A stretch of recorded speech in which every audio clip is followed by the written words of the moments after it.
আব্বু এবং আম্মু তারা বড়ই ভাগ্যবান, যাদের বুকের মানিক হলো হাফেজ কুরআন। আব্বু এবং আম্মু তারা বড়ই ভাগ্যবান, যাদের বুকের মানিক হলো হাফেজ কুরআন। হৃদয়ে মাঝে গাঁথলো যারা হরফ নামের ফুল, তাদের সাথে হয় না কভু অন্য কারো তুল।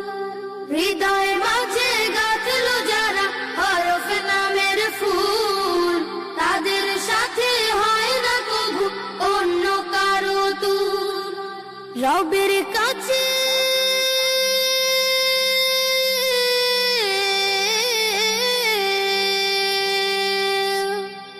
রবের কাছেও পাবে তারা সেরা প্রতিদান, যাদের বুকের মানিক হলো হাফেজ কুরআন।